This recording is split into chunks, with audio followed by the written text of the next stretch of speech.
Time management से ज़्यादा आपका ध्यान कहाँ होना चाहिए? लोग बात कर रहे हैं टाइम मैनेज करो, हमारे पास टाइम नहीं है। तो आपका जो फोकस है, आपका जो ध्यान है, वो टाइम मैनेजमेंट से ज़्यादा होना चाहिए एनर्जी मैनेजमेंट पे। क्योंकि एक तरफ है आपके पास 10 दिन है कोई टास्क करने को, कोई काम करने को, विच मीन्स कि आपके पास में है 240 घंटे, पर काम करने की आपके पास में बिल्कुल एनर्जी नहीं है। आपका 1% भी मन नहीं कर रहा है काम करने का। और जब मन नहीं करता है तब आप जबरदस्ती बैठोगे तो दिमाग से आप वो काम नहीं करवा पाओगे, अपनी बॉडी से आप वो काम नहीं करवा पाओगे जो आप एक्चुअल में कर सकते हो। आप वो आर्ट वर्क नहीं दे पाओगे जो एक्चुअल में आपकी पोटेंशियल है, ना ही आप 100% अपने याददाश्त का इस्तेमाल कर पाओगे। ये होता है कई बार, ये कुछ लोग ही रिलेट कर पाएंगे इसको, कि जब फ्लो होता है, जब एनर्जी लेवल पीक पर होता है, तब आपको राइट टाइम पर राइट चीजें याद आती है, जब आपका मोटिवेशन लेवल हाई होता है। तो एक तरफ है 10 दिन with low energy, low motivation, low excitement and low confidence. दूसरी तरफ आपके पास है 2 दिन केवल, यानी केवल 48 घंटे आपके पास में, जिसमें आपको कोई टास्क दिया गया है, कोई काम दिया गया है, उसके अंदर आपका विजन भी दिख रहा है कि ये करने के बाद में आप कहाँ पहुंचोगे। आपका मोटिवेशन लेवल भी उस वक्त हाई है, आपका एनर्जी लेवल हाई है, आपका कॉन्फिडेंस लेवल एकदम हाई है।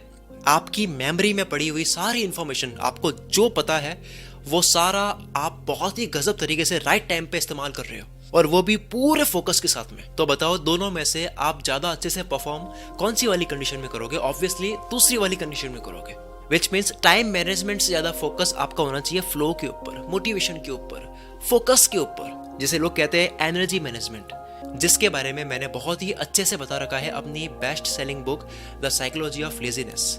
हिंदी में भी है आलस का मनोविज्ञान। ये बुक उनको पढ़नी चाहिए जो 10 साल का लक्ष्य है, 10 साल में उनको जहां जाना है ना, वो केवल 6 महीने में अचीव करना चाहते हैं। इस बुक को ना केवल पढ़ने के बाद में बल्कि अप्लाई करने के बाद में आपके चांसेस काफी बढ़ जाएंगे कि आप 10 साल के अपने गोल को 6 महीने में अचीव कर सकते हो। ऑलमोस्ट इस बुक के सारे रीडर्स का कहना है कि वो जब पढ़ते हैं तो हिप्नोटाइज हो जाते हैं। वो कहते हैं कि हम जब पढ़ने बैठते हैं तो हमें पता ही नहीं चलता कि कैसे वक्त बीत रहा है। इस बुक को आपको पढ़नी चाहिए, लिंक डिस्क्रिप्शन में है। आगे बढ़ते हैं। तो मैं बता रहा था कि आपको टाइम से ज्यादा एनर्जी पर फोकस करना चाहिए, क्योंकि प्रोडक्टिव होना इसे ही कहते हैं। अब यहाँ 2 चीजें हैं आपको लाइफ में, जहां भी जाना है, जहां भी जीत हासिल करनी है, जो भी अचीव करना है, जो भी हासिल करना है, ये 2 चीजें आपको केवल कंट्रोल करनी होती है। इन 2 चीजों के अलावा और कोई चीज नहीं है जिसके ऊपर आपको ध्यान देने की भी जरूरत है। फर्स्ट है आपको खुद पे पूरा काबू पाना है, यानी कि एनर्जी मैनेजमेंट। जब वो हो जाएगा तो ऑटोमेटिकली सारी चीज हो जाएगी। दूसरा है वर्क मैनेजमेंट, बाहर की दुनिया, जो भी आपका काम है बाहर। एक तो हो गया खुद को, एक होता है बाहर। ये 2 चीजें आपको मैनेज करनी होती है, ये 2 चीजें आपको कंट्रोल करनी होती है। आपने देखा होगा कोई बच्चा है वो कम पढ़ करके भी उससे आगे निकल जाता है जो बहुत ज्यादा पढ़ रहा है। तो नंबर 1 आपको खुद को कंट्रोल करना है, एनर्जी मैनेजमेंट पे फोकस करना है। जो बच्चा फर्स्ट आ रहा है उसकी वजह है कि उसको आता है एनर्जी को मैनेज करना। और दूसरा क्या है? अपने काम को मैनेज करना, बाहर की दुनिया मैनेज करना, जिस पे लगता है 80-20 का रूल। आपने 80-20 का रूल तो सुना ही होगा। आपको अपनी जिंदगी में जो भी मिलता है, आपको 80% जो भी मिलता है वो मिलता है आपके 20% एक्शन से। बाकी आपको 20% जो मिलता है वो आपको मिलता है 80% एक्शन से। यानी आपका फोकस कहाँ होना चाहिए? आपका फोकस, आपका ध्यान कहाँ होना चाहिए? आपका फोकस होना चाहिए कि वो आपके कौन से एक्शंस है, वो आपके कौन से 20% एक्शंस है जो आपको 80% रिजल्ट्स दे रहे हैं। तो 2 चीजें हैं, खुद का फोकस, एनर्जी मैनेजमेंट, और वर्क मैनेजमेंट, यानी कि कहां से रिजल्ट आ रहा है। खुद का ध्यान और बाहर का ध्यान, ये चीजें आपको देखनी होती है। अब इन सब के बारे में जो मैंने बताया है, इन सब के बारे में सबसे अच्छे से कौन सोच सकता है? ये बिजी लोग क्या ये सब सोच पाएंगे? जिनके पास चैन की सांस लेने का भी वक्त नहीं है, क्या ये ऐसी चीजें सोच पाएंगे? The goal is no longer to get more done but rather to have less to do. यानी मेरा गोल, मेरा लक्ष्य बहुत ज्यादा चीजें करने का नहीं, बल्कि सबसे ज्यादा काम आने वाली और सबसे कम चीजों के ऊपर फोकस होना चाहिए। अगर आप मुझसे ये पूछो कि मैं अपनी जिंदगी में क्या होने की वजह से मैं बहुत ज्यादा ग्रेटफुल फील करता हूँ, बहुत ज्यादा शुक्रगुजार मैं उसके लिए हूँ, तो वो है मेरे पास वक्त है।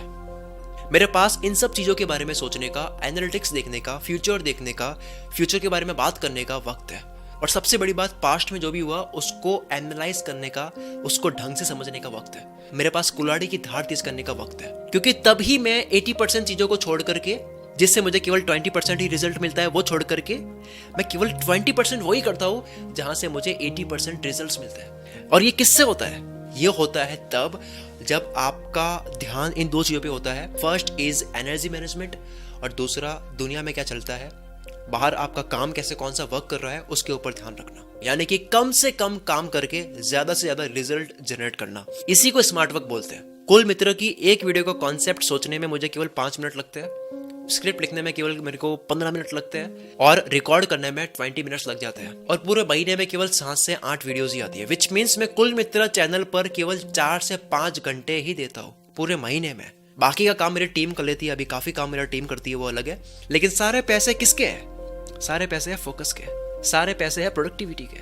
खैर, मैं चैनल के अलावा भी बाकी पैशंस को फॉलो करता हूँ, पर बात शुरू यहाँ से हुई थी कि मैं तो केवल बहुत ही कम वक्त देता हूँ, पर उस इतने वक्त में बेटर परफॉर्म करने के पीछे की मेरी एक प्लानिंग चल रही होती है, उसके बारे में आप जानेंगे। अब सुनो ध्यान से। मैं पहले बात शुरू करने से पहले शाहरुख खान के बारे में बताता हूँ। मैं शाहरुख खान की मेहनत का बहुत बड़ा फैन हूँ। उन्होंने एक वीडियो में कहा कि वो खाना, सोना, ये सब टाइम पे करना है, इसको काफी अवॉइड करते हैं। वो वेल मैनेज्ड लाइफ नहीं जीते हैं। सोना आराम हराम है, कोई जरूरत नहीं है सोने वोने की, खाने पीने की। मैं बहुत लेजी हूँ। I like to play video games, be with my children. I don't like to work, I like to write poems, I want to read books, I want to relax, but I sleep only for 4-5 hours. और मैं सुबह उठ के काम पे चले जाता हूँ। 6 पैक बनाना है तो वर्कआउट भी करता हूँ। I hate it but I sacrifice it all. ऐसे और भी बहुत सारे आर्टिस्ट, सक्सेसफुल लोग मिल जाएंगे आपको जो अनमैनेज्ड तरीके से काम करते हैं, और मैंने ऐसे अपनी जिंदगी में बहुत लोग देख लिए हैं जो वेल मैनेज्ड तरीके से चलते हैं और पूरी जिंदगी में उन्होंने कुछ नहीं उखाड़ा। ये बात मैं ये बोलने के लिए नहीं बोल रहा हूँ कि आपको भी अनमैनेज्ड तरीके से जिंदगी जीनी है, आपको भी ऐसा करना है। ये मैं प्रूफ देते हुए आपको ये करने के लिए नहीं बोल रहा हूँ। मैं यहाँ पे कहना यह चाहता हूँ कि जिसका फोकस पे है, जिसका ध्यान एनर्जी मैनेजमेंट पे है, उसकी जिंदगी अगर उतल पुतल भी होती है ना, तो वो भी मास्टरपीस बना लेता है। लेकिन अगर वही दूसरी तरफ जिसका ध्यान एनर्जी पे नहीं है, फोकस्ड, वो रह नहीं पाता, उसके पास में कितना ही वक्त हो, कितना ही वो वेल मैनेज तरीके से जीता हो, वो मास्टरपीस नहीं बना सकता। वो उस लेवल की चीजें नहीं बना सकता जो इस लेवल की बातें मैं कर रहा हूँ अभी। वो उस तरीके से नॉलेज को यूटिलाइज नहीं कर पाएगा जिस तरीके से आर्टिस्ट लोग कुछ कर पाते हैं। ये जो लोग होते हैं जिनका ध्यान दोनों चीजों पे होता है, यानी कि खुद पे भी और बाहर की दुनिया पे भी, उनको याद रहता है, उनके दिमाग में माइंड मैप बनता रहता है, उनके दिमाग में मिशन याद रहता है कि वो भूलते नहीं है। उनको पता है कि वो क्या कर रहे हैं, उनको एनी टाइम पता होता है कि उनका मकसद क्या है, अभी वो क्या कर रहे हैं। उनको पता है कि कब उनकी बॉडी कैसा रिएक्ट करती है, उन्हें पता है डे में वो कौन सा काम कर सकते हैं, नाइट में वो कौन सा काम कर सकते हैं। Energy management. ये वीडियो थोड़ी सी एडवांस हो जाएगी, पर ये बात मैं बोले बिना रह नहीं सकता। ये बड़ी एडवांस बात है। अगर किसी इंसान ने इस बात को गहराई से पकड़ लिया तो आप यूँ समझ लो कि आज आपने ऐसा कुछ सीख लिया जो आपकी जिंदगी भर बहुत ज़्यादा काम आने वाला है। इस बात को 0.01% लोग ही पकड़ पाएंगे, पर जिसने पकड़ ली ना, जो मेरा भाई है, जिसने ध्यान से पकड़ लिया इस बात को, समझ लो कि आपके पिक्सल बढ़ जाएंगे दिमाग के। और दूसरा ये कि मैं ऐसे काम करता हूँ, हो सकता है कि ये सबके लिए ना हो, किसी के लिए ये काम ना करता हो, ठीक है, ये ध्यान रखना। मुझे जब भी कोई टास्क करना होता है, जैसे बुक लिखनी है, हाई क्वालिटी कंटेंट क्रिएट करना है, वीडियो बनानी है, रिकॉर्डिंग करनी है, शॉर्ट फिल्म लिखनी है, एक बिजनेस मॉडल लिखना है, कुछ भी करना है जो अलग ही लेवल का करना है मेरे को, अगर तो मैं कुछ दिन कुछ नहीं करूंगा, बस दिमाग में रोड मैप क्रिएट करूंगा। मेरे दिमाग में नेचुरली जो भी विचार आते हैं मैं आने दूंगा, मैं सोचता रहूंगा, उन विचारों को मैं आने दूंगा, उसको ऑब्जर्व करूंगा क्या चल रहा है, मैं सोचता रहूंगा, डीप में जाता रहूंगा। नहीं जा पा रहा हूं तो नहीं जाऊंगा, जबरदस्ती फोर्सफुली नहीं जाऊंगा, या मैं उसी चीज के बारे में मैं सेम माइंडसेट वाले लोगों से बात करूंगा, या मैं राइटिंग करूंगा, उसी चीज को जीऊंगा मैं कुछ दिन के लिए। और इस टाइम मैं अपने दिमाग को बिल्कुल फोर्स नहीं करूंगा कि मेरे को ये सोचना ही सोचना है। नहीं मन कर रहा है, मैं नहीं सोचूंगा। मैं फ्रेंड्स के साथ में हूँ, मैं फैमिली के साथ में हूँ, मैं खा रहा हूँ, मैं बैठा हूँ, मैं बाथरूम में हूँ, मैं शावर ले रहा हूँ, मैं वॉक कर रहा हूँ, मैं बिना फोर्स करे बस ये दिमाग जहाँ ले जा रहा है मैं सोचते सोचते जाता जाऊँगा। हल्का हल्का मैं लिखता रहूँगा, जो आ रहा है कि यार इसको लिखना चाहिए, मैं लिखता रहूँगा, बिना एग्रेशन में आए कि भाई अभी ये करना, लिखना है, फटाफट करना है, टाइम बहुत कम है, वो नहीं। एकदम चिल जोन में रहूँगा, आराम से, बिना इस पर्पस से कि मेरे को बहुत मेहनत करनी है। और ये बात बहुत कम लोग समझ पाएंगे कि जब आर्टिस्ट को ये बोला जाता है कि जल्दी करो तो उससे काम नहीं होता है। और ये मेरी बात जिंदगी भर याद रखना। ये ना केवल मैं बोल रहा हूँ, ये मैं जिनको दिल से फॉलो करता हूँ उनसे भी मैं काफी टाइम से सुनता आया हूँ कि आपकी जिंदगी बदल देने वाला आइडिया आपको तब आएगा जब आप काम नहीं कर रहे हो, जब आप अपने वर्क प्लेस में नहीं हो और आप सोच नहीं रहे हो काम के बारे में, जब आप फोर्स नहीं कर रहे हो अपने दिमाग को, जब आप चिल जोन में हो।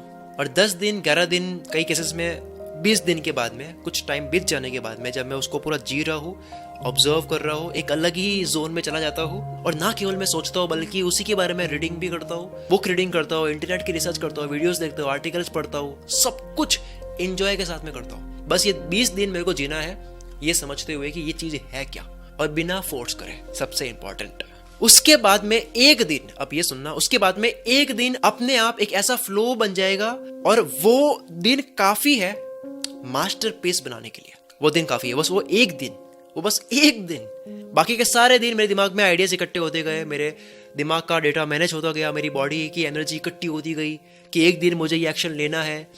जैसे होता है ना कि हम बाहर 13 तारीख को कहीं बाहर जाना है फॉर एग्जांपल, तो आप महीनों तक वेट कर रहे हो कि चलो गोवा जाना है, तो आप 13 तारीख को जाना है और काफी टाइम से आप वेट कर रहे हो, तो आपकी एनर्जी उस दिन ज्यादा रहेगी 13 तारीख को, क्योंकि उतने दिनों तक आपकी एक्साइटमेंट इकट्ठी हुई है आपके अंदर, आपकी इमोशंस इकट्ठे हुए कि यार ये करना है, 13 तारीख को जाना है। कोई मूवी बहुत दिनों से आपको ट्रेलर दिखा रही है, एक्साइटमेंट बढ़ाई जा रही है कि ये आने वाली है, तो एक्साइटमेंट पूरी इकट्ठी हो जाने के बाद में आप मूवी को देखने के लिए जाते हो, तब आपकी अलग एनर्जी होती है।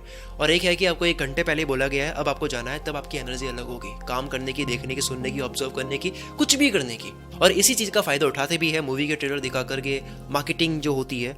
तो द पॉइंट इज, जो चीज अपने आप होती है मेरी जिंदगी में, वो मैं मैन्युअली कभी नहीं कर सकता। थोड़ी वीडियो स्पिरिचुअल हो गई है शायद आप ये बात मानो या ना मानो, पर यही मेरा काम करने का तरीका है और मैं कोई दूसरा तरीका ट्राई करता हूँ, मेरे से नहीं होता है। मैं अपने ख्यालों को मैनेज करता हूँ, मेरे से टाइम मैनेज नहीं होता है जिनसे हो सकता है कि उनकी लाइफ उससे अच्छी चल रही हो, मेरे से नहीं होता है मैनेज। मैं थॉट्स मैनेज करता हूँ, मैं एनर्जी मैनेज करता हूँ, मैं एक्साइटमेंट मैनेज करता हूँ, मैं धीरे धीरे अपने फ्लो को क्रिएट करता हूँ। उस फ्लो में आ जाने के बाद में मैं अलग ही लेवल की चीजें कर रहा होता हूँ। वो जो फ्लो है ना, उसके बाद में जो कर रहा होता हूँ, मेरे से जो होता है वो अलग चीज होती है मेरे से। उसके बाद में 8K पिक्सल की वीडियो बनती है, फिर सीधे आपने देखी होगी वो वीडियो, अगर तो आप समझ जाओगे मैं क्या कहना चाह रहा हूँ। अंत में इस पूरी वीडियो को अगर मैं समाप्त करूँ केवल कुछ ही लाइंस में, तो वो क्या है, यानी कब आपको पता लगेगा कि आप अपनी जिंदगी में आगे जा रहे हो या नहीं।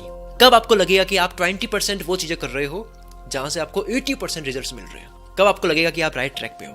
कब आपको लगेगा कि आपका ध्यान जो है वो एनर्जी मैनेजमेंट पे है। वो आपको पता लगेगा जब आपको ये पता लग जाए, आपको ये दिखे अगर, कि आप जो चीजें करते हो, सोचते हो, वो सिंपल होती जाती है। जितना आप चीजों को सिंपल करते जाते हो उतना आप ग्रो होते हो। मेरा सिंपल का मतलब है बिना काम की चीजें एलिमिनेट करते जाना और सबसे ज्यादा काम की चीजों को ऐड करते जाना, उस पे सबसे ज्यादा ध्यान देते जाना। सबसे ज्यादा काम की इंटेलिजेंस इस दुनिया में क्या है, वो है आप एट अ टाइम दुनिया को भी ऑब्जर्व कर रहे हो और खुद को भी अच्छे से इसमें लगा रहे हो कि अब कौन सा काम का है। आप एट अ टाइम खुद को और दुनिया को अच्छे से देख पा रहे हो कि क्या वर्क करता है, मेरी एनर्जी दुनिया में कहाँ लगानी है, कौन से वो 20% है जहां से मुझे 80% रिजल्ट मिलेंगे और कैसे मुझे अपनी एनर्जी को लगानी है। गाइस, अगर आप मुझे अब तक सुन रहे हो, विच मीन्स आपको ये टॉपिक बहुत इंटरेस्टिंग लगा है, तो आपको मेरी किताब द साइकोलॉजी ऑफ लेजीनेस जरूर पढ़नी चाहिए। ये हिंदी में भी है, आलस का मनोविज्ञान। ये किताब अमेजन पे आपको मिल जाएगी, फ्लिपकार्ट पे भी आपको मिल जाएगी। It is all about mind. आप अपने दिमाग का फुल पोटेंशियल अच्छे से यूज करके, बिना टाले, इस किताब को पढ़ने के बाद में आप अपने दिमाग को पूरा इस्तेमाल करके, बिना टाले, बिना आलस करे कोई भी काम कर सकते हो। और ना केवल बता रखा है, बल्कि लैंग्वेज ऐसी है ना कि आप मेरे साथ में बंध जाओगे, 1% भी आप बोर नहीं होगे। It's my promise. ऑलरेडी हजारों कॉपीज इसकी बिक चुकी है, जिसकी वजह से ये बुक बेस्ट सेलिंग लिस्ट में आ चुकी है। उसके लिए थैंक यू सो मच। और ये बेस्ट सेलिंग में केवल एक ही दिन में आ गई थी, ये आपका प्यार है वैसे। सो अभी जाओ, लिंक डिस्क्रिप्शन में है, क्लिक करो, बाय करो, रीड करो, अपनी जिंदगी को चेंज करो। मैं शकील गुल मित्र से आपके सपनों को सपोर्ट करता हूँ।